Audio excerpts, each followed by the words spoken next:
Okay, ready to dive in. Today, it's all about how we humans learn to talk.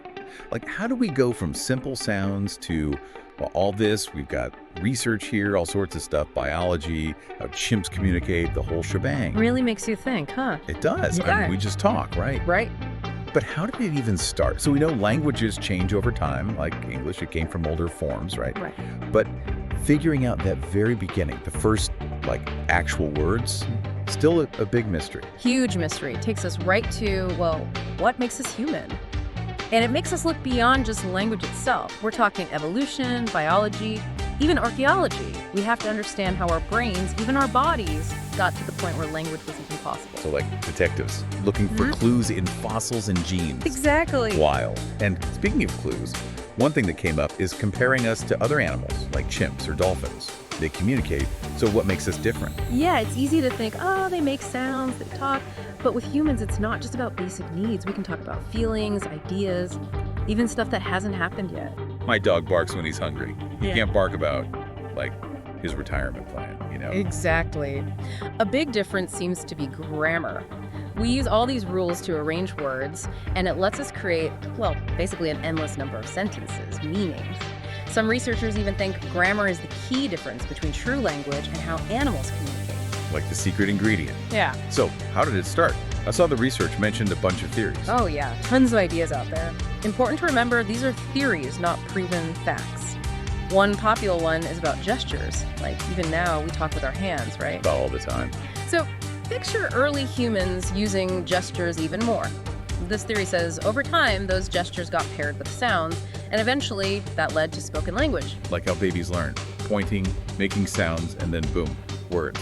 Right? There's another theory about mothers talking to their babies. That one's interesting. It's called the mother tongues hypothesis. Oh. The idea is that this bond, mom and baby, that connection, it was like the perfect space for language to start developing. Moms need to comfort to teach. So those early moms, making sounds, humming, maybe even singing. Exactly. It's like those sounds, maybe they were the first steps towards language. Okay, and then there's this one theory, kind of out there. It's called, That's a unique one. It's saying early language, it wasn't just words, but like a mix. Sounds, gestures, maybe even music all together. wow, that's different. Imagine early humans humming, clapping, using all these vocalizations to mean things. A musical proto-language, wow.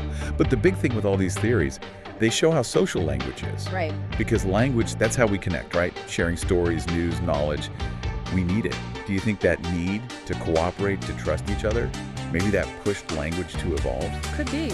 Picture early humans working together, hunting, building shelters. If you can communicate, explain complex things, warn about danger, that's a huge advantage. Makes sense. Groups with better communication, they do Totally. better, right? And those language skills get passed on. It's an idea a lot of people think about. And it wasn't just our brains, our bodies were changing too, especially our mouths and throats. The research talks about how those changes made us better at making sounds. Right, like we had to physically be able to form words. The human vocal tract is pretty unique. Over time, the shape of our mouths, even where our larynx is, the voice box, and our tongues, all of that changed, all so we could make more sounds, more complex speech. Wow, so even something as basic as the voice box Huge impact. really shows how our biology and our behaviors are all linked up. And then there's this thing called pigeons and creoles. It's about these like simplified languages, right? You're right, think of it like fast-forward language evolution. Pigeons pop up when different groups have to communicate. Like, okay, we need a language and we need it, and now W. It said these pigeons can actually become full languages called creoles. And that happens in just a few generations. Yep. Like watching language evolve in real time. It really shows how much our brains are made for language. We adapt, we create new systems, just like that. So it's social pressure, our brains getting more complex, and even physical changes, all working together. But that's just the start, right? We still have a lot to talk about when it comes to how language works, all the different languages out there, and of course, what the future holds. So much more to uncover. Back again for more language talk. Last time, we got into that big question. How did human language even start? Now we're going deeper. Like, how did our social brains play a part in all this? It's really amazing. Language and social interaction, they're like totally intertwined. Right, because what's the point of language if you got nobody to talk to? Yeah. We talked about how working together, needing to trust each other, that might have helped language along, but let's dig into that more. Okay, picture it. You're an early human in a small group. Everyone depends on each other to survive, right? Hunting, finding food, staying safe, being able to communicate, that would have been super important. Right, like, uh-oh, saber-toothed tiger over there. Or let's work together to, like, take down that mammoth. Exactly. And beyond just surviving, think about sharing what you know. Experienced hunters, they could teach the younger ones. Older folks could pass down stories, traditions. You need language for that to build a strong group. It really makes you think, like, how did language change those early groups? With the ones who communicated better, did they have an advantage? Did they do better? Pass on those language skills? It's definitely a popular idea. You can imagine those groups who could say more, express more complicated ideas, feelings, they probably had a better chance. And wouldn't that, in turn, push language to get even more complex? That's like this cycle, right? Exactly. And don't forget about moms. Remember that mother tongues theory? Oh yeah, how that bond between mom and baby, maybe that's how language started. I love that idea. Well, think about it. Moms had to communicate with their babies, to calm them down, to teach them stuff. They might have used sounds, gestures, facial expressions, all kinds of things, even before actual language. So those interactions, it's like they made a base, a foundation for language to build on later.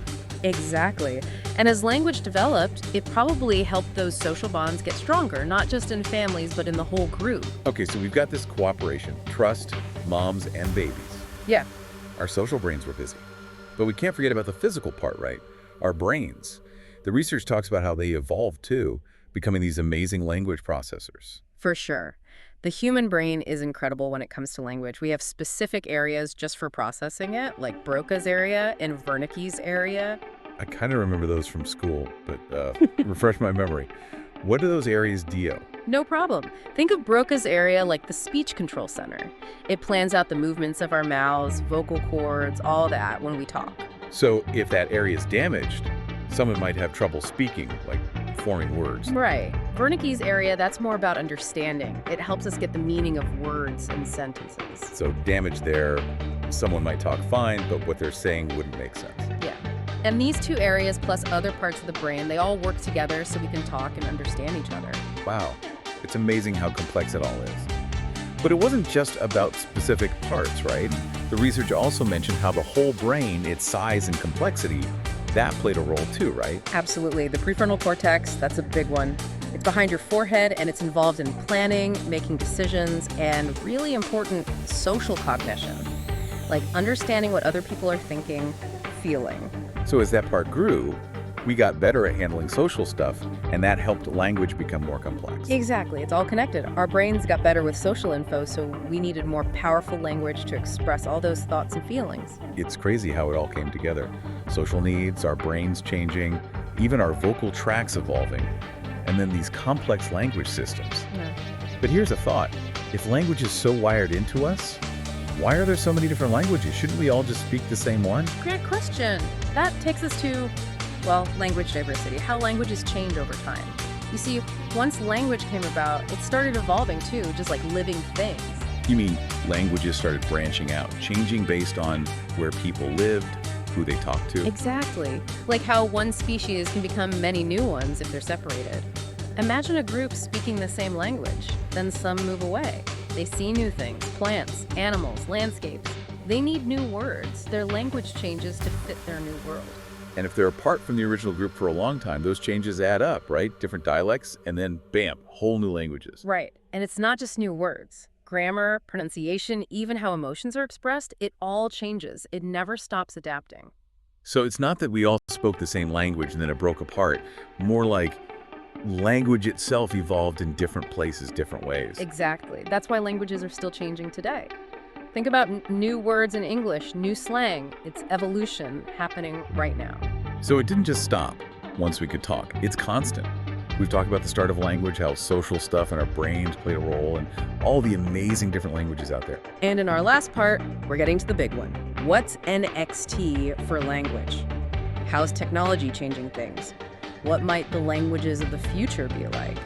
Stick with us to find out. We're back, ready to wrap up our language journey. It's wild to think something as basic as language, we still don't know everything about it. It's true.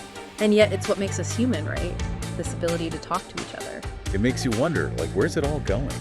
Especially now, with technology changing how we connect all the time. Oh, that's the big question. Linguists, researchers are all thinking about it. We've got the internet, smartphones, social media. It's all happening so fast, and it's definitely affecting language. For sure. I mean, how many new words have we gotten just in the last few decades? Internet, smartphone, selfie, even emoji is a word now. And it's more than just new words. The way we write sentences, grammar, how we show emotion, it's all changing because of this digital world. Like using emojis to like sum up a feeling, or shortening words when we text. It's like a whole new language for online.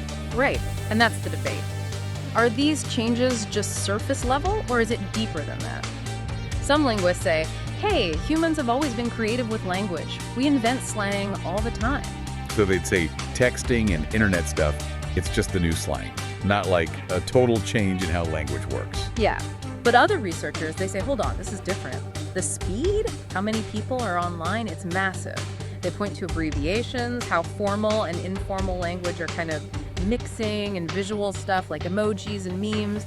They say it's a bigger shift. So maybe we are seeing new dialects online. Could this even lead to like totally new languages? It's possible. And then there's the question of languages that aren't online as much. Will they keep up? Will they find ways to adapt? It's kind of like what we talked about before, pidgins and creoles. People need to communicate, so they make it work, even if it means a new language is born. Exactly. Maybe we'll see that online too. Hybrid languages, mixing stuff from different places, both on and offline. That's wild. Yeah. So we don't know for sure what's next, but we do know language will keep changing, just like it always has. It's alive, it reacts to the world. Couldn't have said it better myself. And just like writing changed everything. Who knows what these new technologies will do? We might be able to express ourselves in ways we can't even imagine yet. Definitely exciting times to be talking about language. This whole deep dive, it's shown us language is more than just words. It's about who we are, where we've been, and where we're going. Well said. And that's a wrap on our look at how language evolved. We hope you've enjoyed it and maybe learned a thing or two. Thanks for joining us on the deep dive. Keep those brains working, keep asking questions, and most importantly, keep talking to each other.